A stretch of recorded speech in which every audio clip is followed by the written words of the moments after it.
Posisi negara-negara saat ini semakin tidak menentu. Banyak peperangan-peperangan yang memancing meletusnya perang yang lebih besar. Indonesia beserta rakyatnya yang lebih condong ke timur tidak bisa lagi bersantai ria.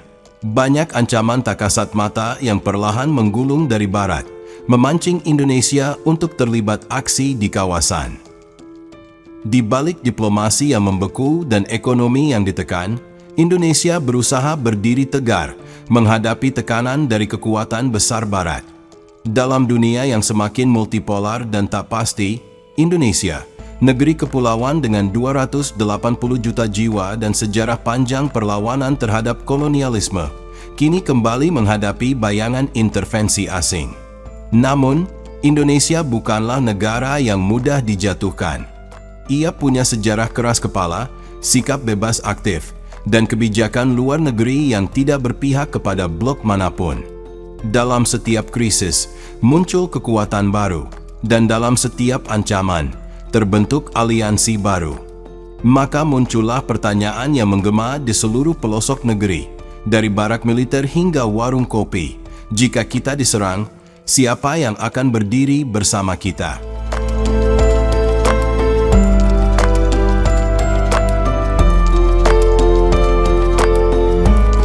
Di utara jauh, raksasa ekonomi dunia, Tiongkok, memantau situasi dengan cermat. Hubungan antara Indonesia dan Tiongkok bukan sekadar urusan dagang, tetapi telah menjadi urat nadi strategis dalam perimbangan kekuatan Asia. Selama 2 dekade terakhir, investasi Tiongkok mengalir deras ke Indonesia, mulai dari infrastruktur transportasi hingga energi. Proyek kereta cepat Jakarta-Bandung, meski penuh kontroversi, adalah simbol bagaimana Tiongkok menancapkan pengaruhnya di jantung negeri ini. Tiongkok tak ingin Indonesia jatuh ke dalam pelukan penuh dominasi Barat. Secara geopolitik, Indonesia adalah poros yang memisahkan Laut Cina Selatan dari Samudra Hindia, yang merupakan 2 jalur laut vital dunia. Jika konflik berkobar, Beijing melihat kepentingan nasionalnya sendiri dalam memastikan bahwa Indonesia tetap berada di bawah pengaruh netral atau bahkan berpihak padanya. Meskipun masih ada sengketa wilayah di perairan Natuna, Tiongkok kemungkinan besar akan menutup mata terhadap perbedaan itu demi tujuan yang lebih besar. Menjadikan Indonesia sebagai benteng strategis terhadap ekspansi militer dan politik Barat di Asia Tenggara.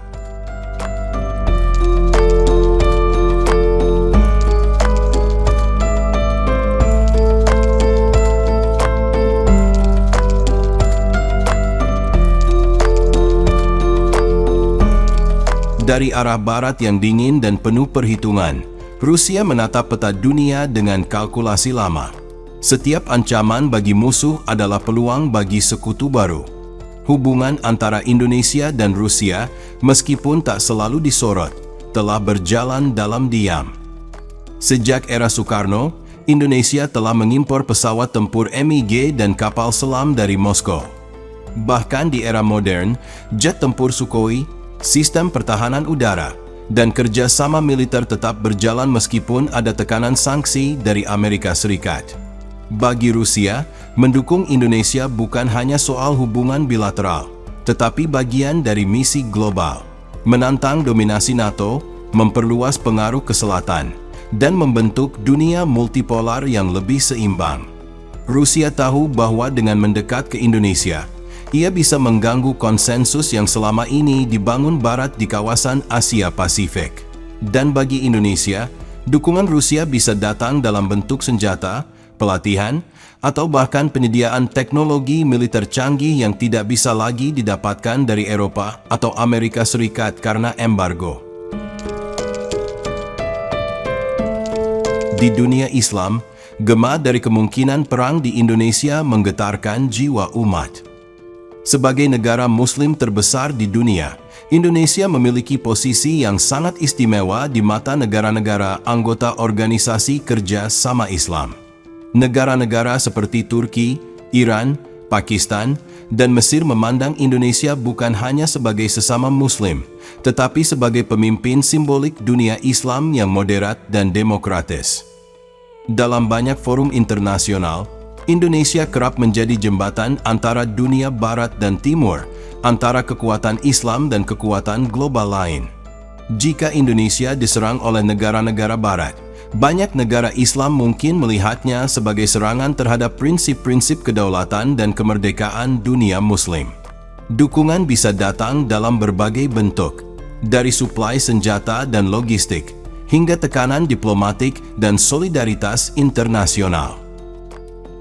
Negara-negara seperti Pakistan mungkin akan menawarkan bantuan militer atau intelijen, sementara Iran bisa menyediakan dukungan teknologi asimetris.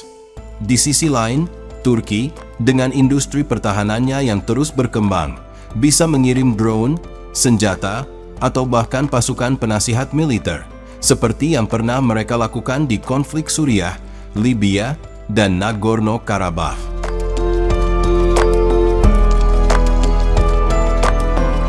Namun dunia tak hanya hitam dan putih. Dari negeri tertutup dan penuh teka-teki, Korea Utara mungkin terdengar sebagai pemain tak terduga. Meski tidak ada kerja sama terbuka antara Jakarta dan Pyongyang, Korea Utara punya catatan panjang dalam mendukung negara-negara yang menolak dominasi Barat. Mereka menawarkan sistem rudal, teknologi persenjataan non-konvensional, bahkan pelatihan gerilya dalam sejarah panjang konfrontasi mereka dengan Barat.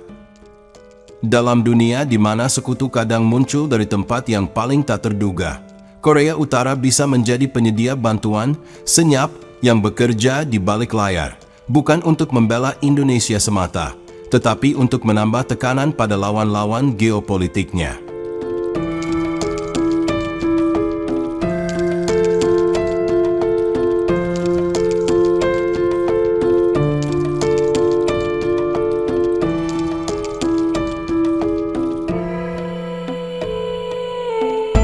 Dari jantung Asia Selatan, negara India bergerak dengan kepentingannya sendiri.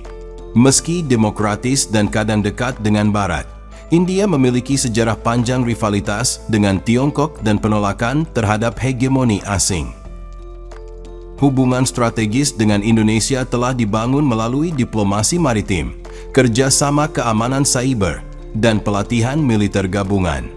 India memandang Indonesia sebagai mitra alami dalam menjaga kebebasan navigasi di Laut Andaman dan Samudra Hindia, serta sebagai penyeimbang regional terhadap pengaruh Tiongkok dan Amerika. Jika Indonesia jatuh dalam perang, India punya alasan kuat untuk terlibat, melindungi jalur pelayaran utama mereka, mencegah dominasi satu pihak di Asia Tenggara, dan membuktikan posisinya sebagai kekuatan regional yang tak hanya bicara tetapi juga bertindak. Mereka bisa menyediakan dukungan intelijen, armada bantuan kemanusiaan, atau bahkan kekuatan angkatan laut terbatas dalam operasi patroli bersama.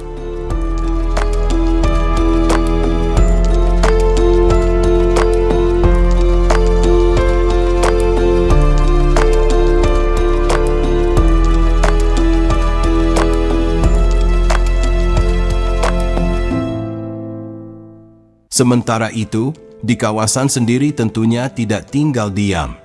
Meskipun ASEAN bukan aliansi militer seperti NATO, semangat solidaritas kawasan hidup di balik diplomasi lembutnya. Indonesia adalah pemimpin tidak resmi ASEAN, pendiri dan motor utama organisasi.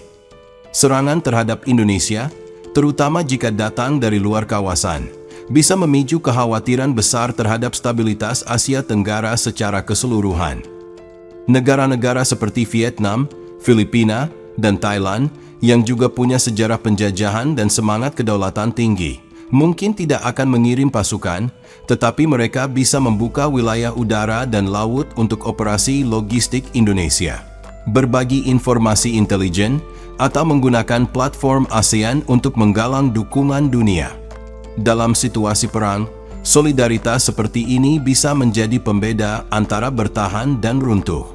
Disinilah organisasi kawasan yang katanya terkenal paling solid di dunia akan diuji.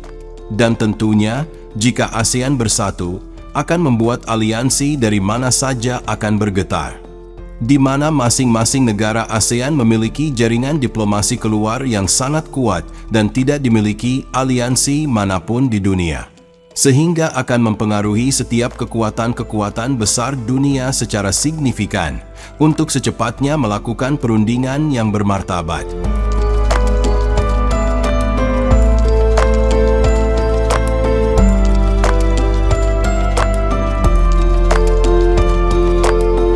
Dan terakhir, dari perbatasan Eropa dan Asia, secara spesifik Turki bangkit sebagai sekutu yang semakin dekat.